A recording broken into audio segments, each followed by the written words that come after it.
I call the member for Durack. Thank you, Madam Deputy Speaker. I'm very pleased to speak on this private member's business, which is of course of fundamental interest to me and my constituents in Durack, and I'd like to think people throughout our nation and internationally, what we'd like to call the Great Untapped North. I acknowledge the importance of Northern Australia and the government's intent to unlock its potential through the Northern Australia White Process paper, and the importance of strengthening links between the East and the West, regionally and internationally, through good planning and good investment in vital infrastructure. I'm a member of the Joint Select Committee that undertook the inquiry into the development of Northern Australia, and whilst we have completed that inquiry and completed our report called Pivot North, our work continues as we review the Green Paper on the development of Northern Australia. And our committee looks to the eminent White Paper on Northern Australia, noting that Pivot North's recommendations will dovetail into the White Paper. That will be the process. Turning to the private member's business today, I agree that the provisions of customs and border security at Townsville Airport is worthy and in line with the recommendations in Pivot North. While such an investment would underpin trade and tourism growth for Townsville and Queensland, the recommendations in the report promote a more expansive view. We must think of Northern Australia holistically. Cease thinking of single sites and focus on the development of the northern region in its own right. If we do that, we will all benefit, Madam Deputy Speaker. I'm a proud country girl and very proud to be representing the regions, in particular the Northwest. However, as a federal politician, I do look forward to the day that my constituents say, "Welcome to the north of Australia." That will be because they are looking east-west, rather in Western Australia as they do now, north-south. If they start looking east-west, I'm sure there'll be more business solutions and opportunities for them.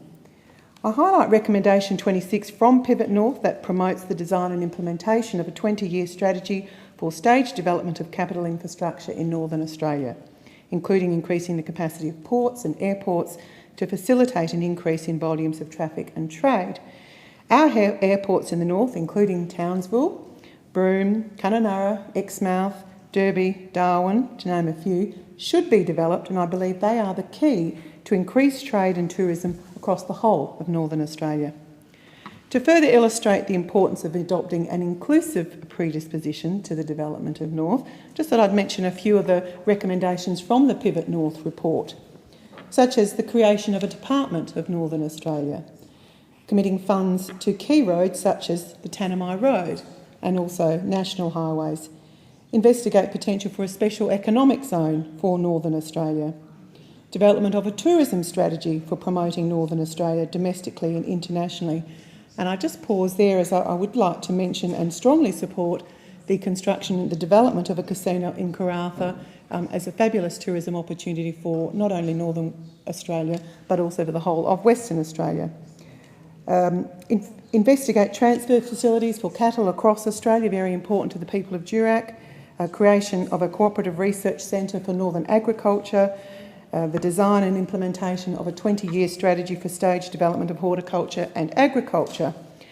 And speaking of agriculture, Madam Deputy Speaker, I'd just like to pause for a minute and acknowledge Mr Philip Hames, who's actually visiting Parliament House today.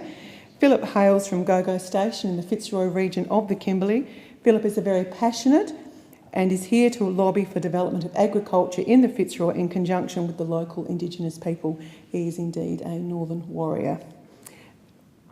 The development of the North, as you no doubt we've heard throughout this debate today, it needs to be planned for the long-term benefit of our children and our children's children.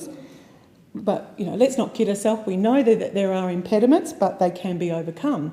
Such impediments have been noted as being the requirement for population growth, the absence of physical capital infrastructure, and also the absence of social infrastructure in many places.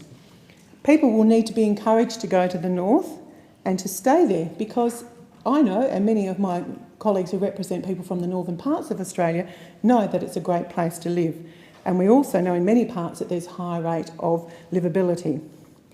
So I'm very proud that this government is committed to delivering a white paper on developing Northern Australia that will set out a clear and well-defined policy platform for unlocking the potential of the North. But like many of the speakers before me today, I actually want action, and I'm tired of talk and I'm tired of papers, and the people of the North deserve nothing less.